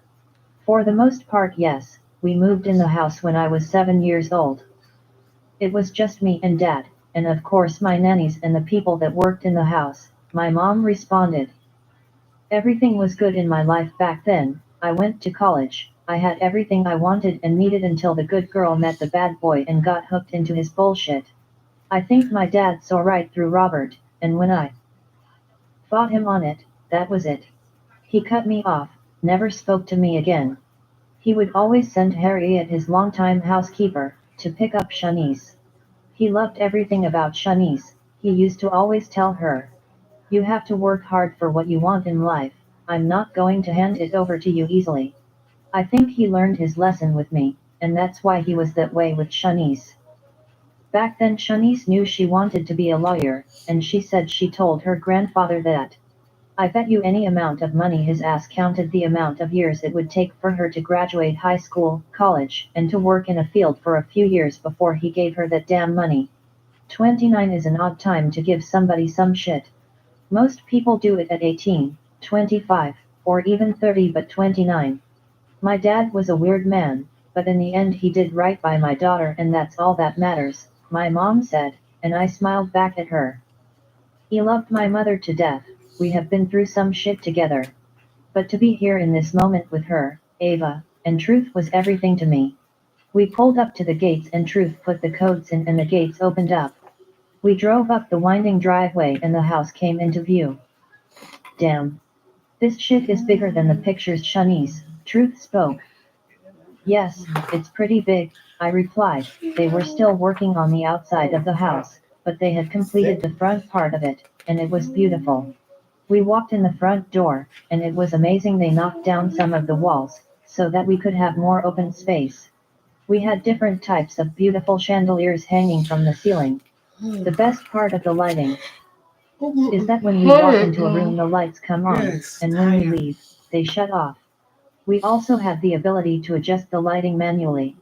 I asked the decorator to fill the house with nice African decor, and she killed it with the modern look, and the paintings on the wall. This place is crazy beautiful, you outdid yourself, baby, Truth stated, walking up and kissing my lips. Thank you, and thank you for letting me do this. I know it was hard for you, but I wanted you to let me do this, I told him. It took everything for Truth to allow me to pay the contractors last week. My mom even had to talk to him, and finally he gave in. His birthday was a week away and I can't wait to give him his gift. We walked around the rest of the house in amazement at all the shit my grandfather had in here. My mother and I knew what was here, but we could never understand why he had such a big house with it being just him and my mother.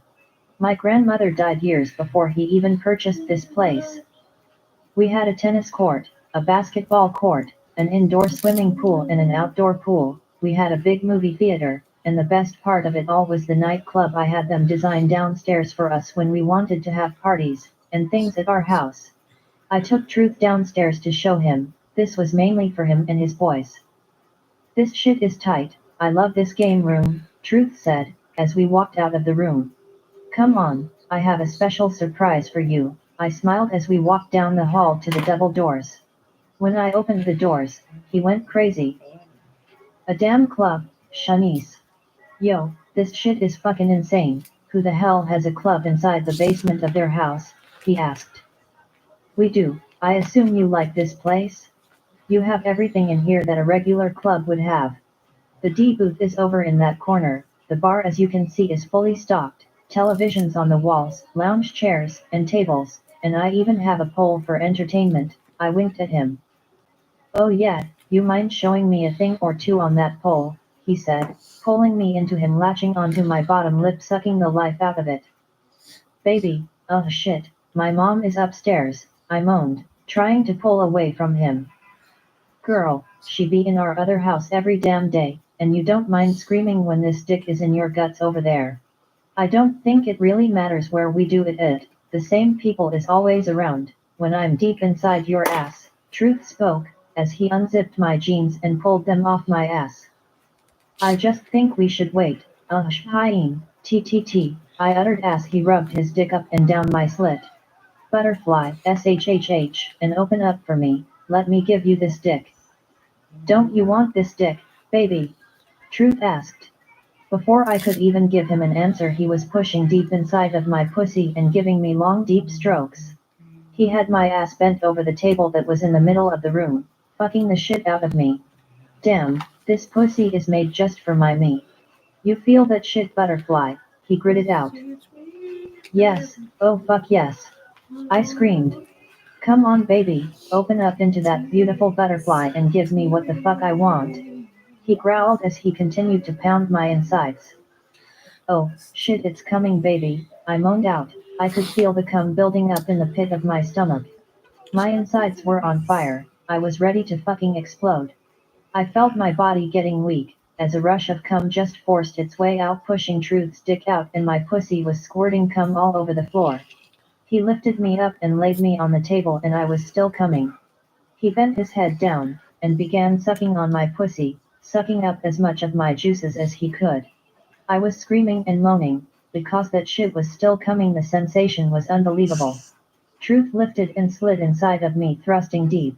He was pounding me so damn deep I felt that nigga in my damn chest. Oh, my fucking shit. This pussy is a fucking masterpiece. Erg, you see how you opened up for me, butterfly? Fuck K. He growled, and I swear I have never seen him fuck me this way. My man came so damn hard, you could see the veins protruding out of his neck. What the fuck just happened? I asked him. Love showed up, souls collided, and our hearts connected. That's what just happened, butterfly, he whispered, and just stared at me. The love I have for this man is greater than anything I have ever felt, besides giving birth to our beautiful daughter. I thank God for creating our paths so that we would walk into each other's life. The road he pathed for us wasn't easy, but we did what we had to do to stay on course. I was ready to walk the next steps with him, on our forever journey. Chapter 27 Truth Hannes, and I have been through hell and back. I must say that I wouldn't change a thing about any of it. A week has passed, and we were getting settled into our new home. We hired a staff to help take care of the property, and I finally talked Shanice and Ma Des into hiring a nanny for Ava. We had so much going on in our lives, that we couldn't put Ava on Ma Des all the time. She had a life before us, and I needed her to continue to have that life. I loved her just as she was my mother, and it was time that we saw her happy. She was indeed happy, with Mr. Kenny. He was a cool guy and we spent a lot of time together. My businesses were doing good, and my new housing development was opening up in a couple of days. Shanice and I decided that she would help me with the Housing for Single Mothers project. We will be opening these types of luxury apartments in other major cities.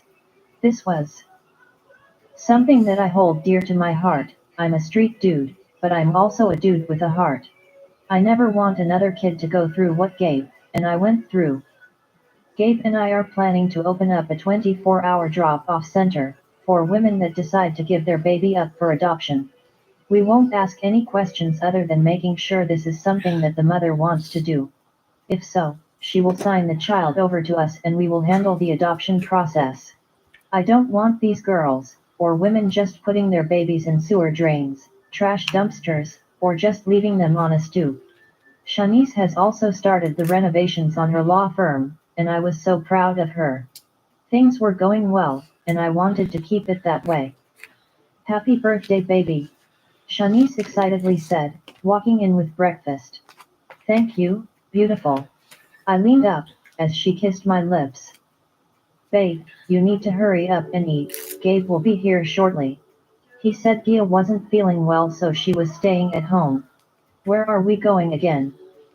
If I told you, then it wouldn't be a surprise, so eat and get dressed. That woman was so fucking beautiful to me. She thought she was going to surprise me, but, in the end, I will have the biggest surprise of the day. I smiled to myself, thinking about what I had in store for Ms. Shanice Davis later tonight.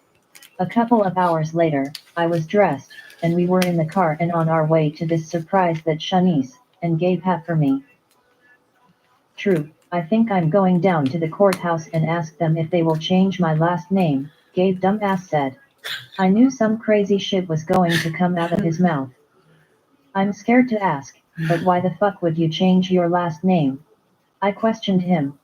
He leaned up from the back seat and rested his arms on the back of my seat. Because it should have been changed a long time ago. I'm changing it to Baylor, since you were my guardian that technically made you my daddy. One thought about it, and even though you was a really bad parent, you still loved me, and I love you, this nigga said, and my mouth was agape because I couldn't believe the shit he just said. Shanice was laughing so damn hard, she could barely drive. Shad, what the fuck is you laughing at with your big ass head? Gabe asked her, and she was still laughing. Stop calling my damn woman names, nigga. I laughed at his ass, because there was no need in arguing with him. True, I'm only telling the truth. Look at her head. Thank God my niece/sister Ava don't got a head like her mama, he stated, and me and Sha was bent over cracking the fuck up. His When that sister nigga said slash niece. niece/sister Ava, I fucking lost it. Gabe, I think you will be just fine with the last name you got, I told him.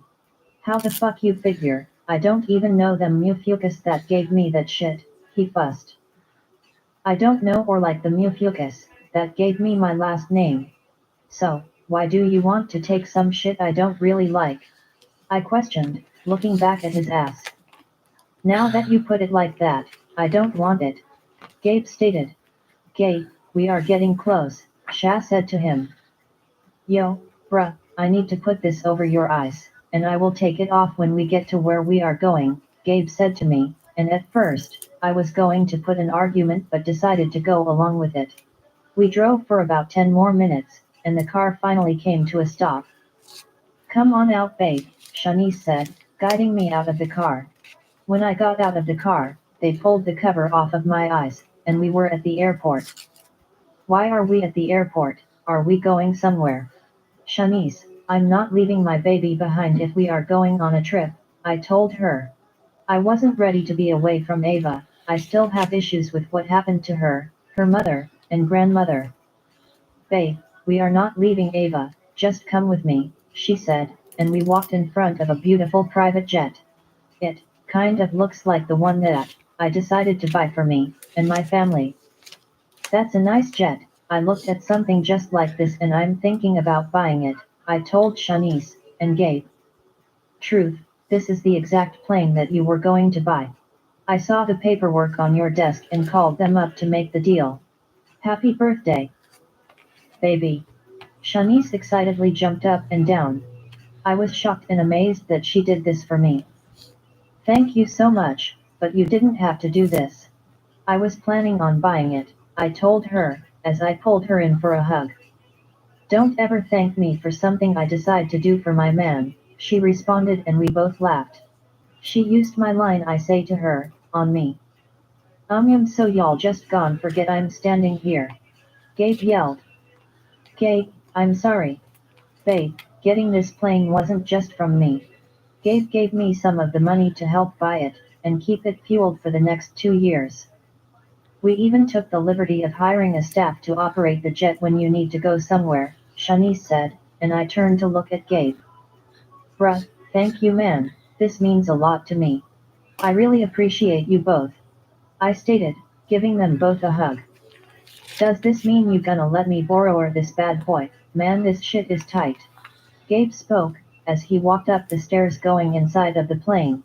I must say they did a good job. It was a beautiful plane and it was large enough to hold my family, Gabe's family, and Quader's family.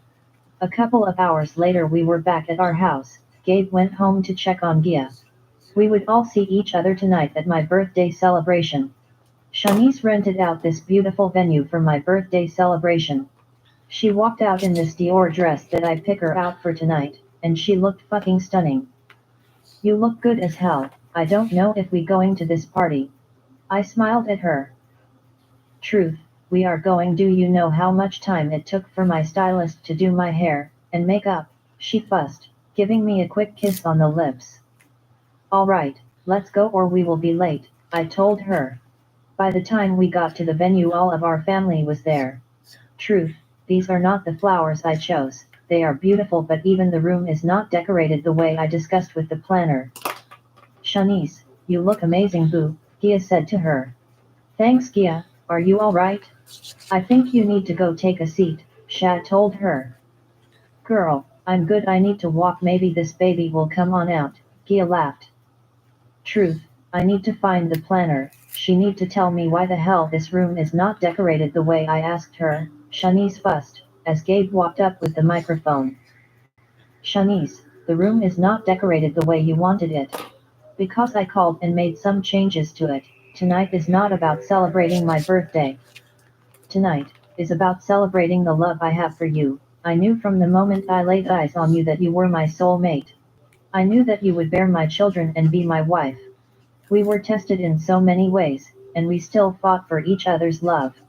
There is nothing, and nobody that can ever tell me shit about my woman. I will love and protect you and our daughter. I need you to know that I will always be that man in your life that will never leave you. My birthday is never something that I really celebrate each year. Because my mother gave me up when I was born. If you marry me tonight, it will give me a reason to celebrate. I can celebrate the life that I have created with you. Shanice Davis, come walk with me, butterfly, and let's do this shit. What better way to bring in my birthday each year, knowing that on this day I married my best friend, the mother of my children, my lover, and my wife, I said to her, and she was in tears. Hell, I was almost in tears. My heart felt as if it was going to burst. Yes. Yes. Hell yes, let's do it, she screamed, and the rest of the family ran up to us. A couple of hours later, with all of our family by our side including Ava. Shanice and I were married, she was now Mrs. Truth Baylor, and I was the happiest man alive. Chapter 28. Gail was so fucking hype, my girl is the hell married and she married a real nigga. Truth had my pregnant ass crying, damn he good at what he do. When I tell you the way he had this wedding set up was beyond amazing, and he pulled the shit off by himself. No one knew a thing, not even me or Aunt Des. Babe, that wedding was so freaking beautiful. Yeah, my boy did his thing with that one. I'm just pissed that he didn't tell me. Gabe, he wanted to do this on his own, I said to him, as I one-eyed in the bed. I guess, come over here so I can rub on your booty. Since you won't let me hit it, he frowned. Hell no, maybe you can kiss on it and make it feel better, I smiled at him. Come over here with yo freaky ass, he said as he kissed me, and began trailing kisses down my body. He even placed kisses on my belly to talk to his daughter. Hey, daddy baby, you need to stop giving your mama a hard time and bring your little ass on out to see us, Gabe spoke, and I laughed. This man was so damn crazy, and funny. He continued to kiss my body, spreading my thighs apart, and kissing my pearl. Emoaned from the sensation I was feeling, when he latched onto my pearl. Oh yes, baby suck that shit. I moaned, as he began sucking and licking my pussy. I felt the pressure build up, and I knew I was about to come. Oh shit, I'm about to come, baby. I screamed as a sharp pain hit me, and the feeling he was giving me was out of this world. I felt another pain hit me, and then a burst of fluid rushed out of me, and another pain hit me. Gay, get up baby, I think my water just broke and oh god. I screamed a gut-wrenching scream, it hurt so bad. What the hell you mean your water just broke? That wasn't cum, he asked with a frown on his face. No, that was my water bag, it broke as I was coming. I yelled. Oh, hell no. I'm sorry but you and that little demon heifer inside of you is just fucking evil. I'm not helping neither one of y'all asses, and I'm never eating pussy again. Fuck that. Nasty lil niggas, where they do that shit at. Gabe fussed, and I felt like I was about to die. Gabriel Thomas, if you don't get the fuck up, I'm kicking your ass, after I have this baby. I yelled at his ass. Say y'all sorry, and I will help you, he said with his face still in a frown. I'm sorry, now call my mom in here and call an ambulance. I don't think we are going to make it to the hospital. I have to push her. Is screamed. No, you can't have the baby here. Not in our bed, Gia, do you know how nasty that's going to be? Gabe said, shaking his head. Gabe. I yelled, and he took off running out of the room. A few seconds later my mom came running in. Hold on, baby. Gabe, get some warm towels, my mom told Gabe, and I could hear him on the phone with 911. Mom, this baby is coming now, I can't hold it. Oh my god. I screamed as I pushed. Oh my god, I see her head, Gia. Gabe, where are the towels? My mom yelled out for Gabe to bring her what she needed. He came rushing and handing her a wet towel, and a dry one. Gabe had the dispatcher on the phone talking them through it, but this baby was coming. I have to push. Oh god. I screamed and tried to breathe as I pushed again. I'm right here, baby. I love you. I'm sorry for calling y'all a heifer, Gabe said, kissing my temple, as I pushed again. This pain was fucking killing my ass. I needed something for this pain. That's it, Gia, she is out. My mom cried out. Oh hell, no. What is that shit on the bed? Gabe yelled and passed out.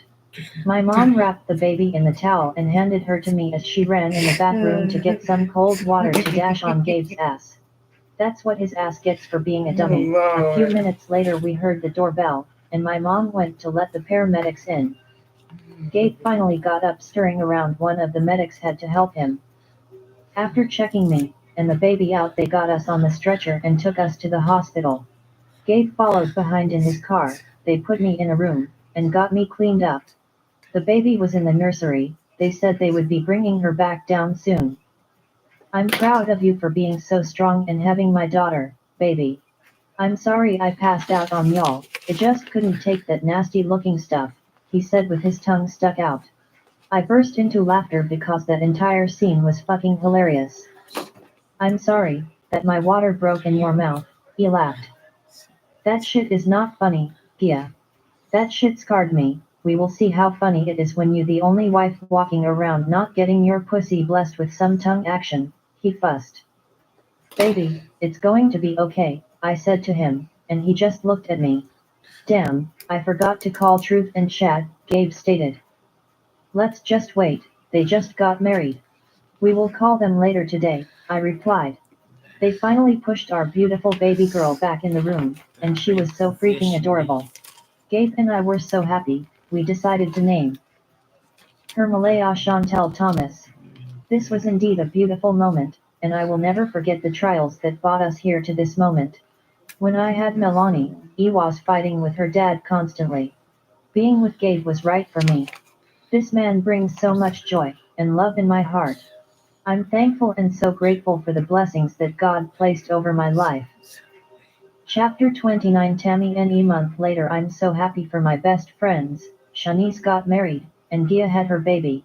Life was amazing for all of us. Quader and I was enjoying our new home. His mom and our parents came over for dinner last night, and it was the first time that they saw the house. They all loved and made promise to come over this weekend to put something on the grill. My phone was ringing, and it was Gia calling. Hey sis, what's up with you? I asked as I answered her call. Nothing much, resting while Gabe has the girls downstairs with him. I was just checking in, can't wait to come over and see the new house. Sha said it was beautiful, Gia stated. I can't wait for you to come over and see it, sis. Quad did good when he chose this house. Yes, Sha and Truth came over yesterday. They were talking about us all going on a trip to Mexico, I said to Gia. Yeah, we are waiting until the baby's getting a little older, but we are going to take that trip. I think we all need a vacation, Gia replied. I know that's right. Well, I have to go make Q some dinner. I will come by soon to see y'all, I told her, and ended the call. Quader walked in the kitchen and pulled me into him, kissing my lips. What's up, beautiful? He asked. Hey babe, how was your day? I questioned, as I turned around to put my vegetables in the pot. It was a good day, and it's going to be an even better night, he stated. Babe, have something to tell you, I said to him, and turned to face him, and one got the shock of my life. Quader, what are you doing? Oh my god. I asked him. He was down on one knee with a beautiful ring in his hand. See, I'm not good with all that mushy stuff. You know I love you, and I want you in my life forever. There is nothing out there in those streets for me. Everything I need is right here in this fucking kitchen. So, Tammy Russell, you gone marry a nigga? Quader asked, and I jumped right in his damn arms. Yep, and I'm going to give you a baby too, I responded, and that damn nigga lifted me up in the air so I could look at him. Tam, you having my baby? He questioned, and I nodded as the tears flooded my eyes. We are having a baby, that's what I wanted to tell you, I said to him, as he picked me up and carried me into the family room. You have no idea how happy you just made me. We are going to have a big ass wedding. We will have your side of the family there and mine. We gon' show these niggas how to party that night, Quader said, and I laughed at his ass. Well, do you want to get married before, or after the baby comes? I asked him. It doesn't really matter to me, we got the money to make she jump when you ready, he responded, and I smiled, but I think it would be so much better to have a wedding after our baby comes. I think it's best that we do it after I have the baby, I replied. For the rest of the night Quater and I made love, we forgot all about our damn dinner. I can't believe that I was getting married to this man and having a baby. Life is full of surprises and I'm so excited to be sharing this life with him. I prayed for my own happiness and God blessed me with the best man I could have ever imagined that I would have. Chapter 30 Gabe. Few months has passed and we have had the time of our lives watching our daughter grow. Malaya was a little over 3 months and she was such a beautiful little girl. I think she was an even mix of me and Gia. We were on our way over to Shanice and Truth's house for a family cookout. Mommy, did you bring my swimsuit? Melanie asked her mother.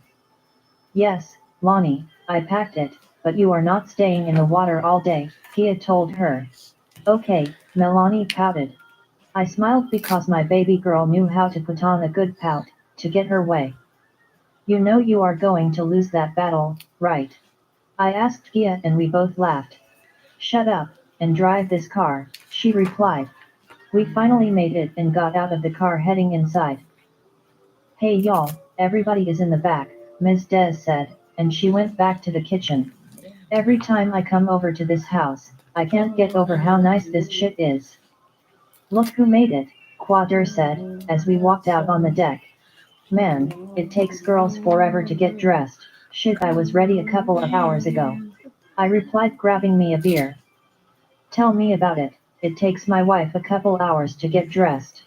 Shit, it takes longer than that now that her ass is pregnant again, Truth said, and yep, Shanice is having another baby, they just found out a couple of days ago. Man, you gon' have to cap that shit up, or you gon' keep her ass pregnant. I told him. That's the plan, I'm going to fill this house up with Baylor babies. I don't know what to say, I can't keep my hands and my dick off my wife. Every time I look at her ass, I'm ready to dig up in her, Truth said, shrugging his shoulders. Well, you need to go get your horny ass fixed or something, y'all gon' have a damn basketball team running around here soon. Ava, ain't even a year old yet and she letting you put another one in the oven, I laughed. Fuck that, I'm good and she good. Truth smiled. I don't want no more, I told y'all what happened to me the night Malaya was born. I can't have no more kids, I think that shit traumatized my ass. I mean I love my baby, but we good with the two we got. I threw the bed the fuck away, me and Gia slept in the guest room until our new bed came. There was no way I was going back in that bed after all of that shit came out of Gia. Hell, to be honest, if I could throw the room away, I the fuck would, I told Quad, and Truth. They were laughing but I was serious, I don't think I want any more kids. Maybe you will change your mind later down the line, Quader said. Maybe, but as for today, it's a no for me, I responded. What y'all up here talking about? Shad asked, as her, Gia, and Tammy joined us. We are talking about having babies, and I told Truth that y'all was going to have a basketball team soon, I said to Shanice. I'm fine with that, if my husband wants another baby, I will give it to him, Sha smiled. Sha don't pay Gabe no mind. He swears he isn't giving me any more kids, he said the kids come out messy and don't clean up behind themselves, Gia laughed. They don't, and they cost you a lot of money to come. You have to buy new shit, I don't feel like passing out no more. I'm cool, we got our 2 daughters and if I want to play with a boy, I will just come over here and get one of y'all starting 5 when you have them, or go get Blaze boys, I responded. We all sat around and enjoyed each other's company. Melanie was in the pool swimming and playing with Blaze's boys. Truth went to pick them up, and they stay over with us some weekends. We all take turns getting them, I swear I miss my boy. But I won't let him down when it comes to his children. We went out and got his girl a crib and gave her some money for her to take care of her, and the kids. If the tables were turned, Blaze would have done the same for us. It was a dope feeling to sit and watch Truth, myself, and Quad love on our wives. I'm proud of Quad. That nigga was getting ready to get married and have a baby. Truth will always be my brother. We have been through so much shit together, but we came out on top. There was nothing more important to me than the group of people sitting in front of me. I don't know who my real family is, and I can tell you with certainty in my heart I don't need to know. I probably would be out doing some crazy shit if I hadn't met Gia. Love that girl with everything in me, and I'm grateful to her for giving me the family I never had. My life is indeed complete. I'm grateful that I was blessed enough to find Ariel 1. He end. Connect with me. Get connected with author K Renee to get VIP access of new releases and sneak peeks. Please join my mailing list. All right, guys. So that's the end of A Real One Captured My Heart. I'm K Renee. I don't believe I have came across a book that disappointed me yet. So with that being said, starting tomorrow, we're going to start The Cartel. And it's 3 books. It's a 3-part book. Um, we're going to start that tomorrow. I'm not for sure the time, but we will most definitely start it tomorrow. So, with that being said, leave your comments in the comment section and I will be sure to read them and respond back. Don't forget to like, comment, subscribe, share. And if you're looking at me like I'm crazy, I'm like, what did I say? Don't forget to like, comment, share, and subscribe to the channel. And thank you guys so much. This is my escape right here. I love to read, so why not share it with you all? Maybe it's a book you'll like, maybe not. Because honey, I come across a lot of books I don't like, and I'll leave them right there where they at. But I'm not gonna do that. I'm gonna give every book a 10-chapter chance. But thank y'all again, and I'm out.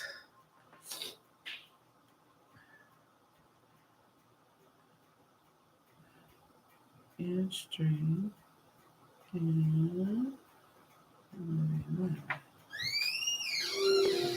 I'm finished. What's up?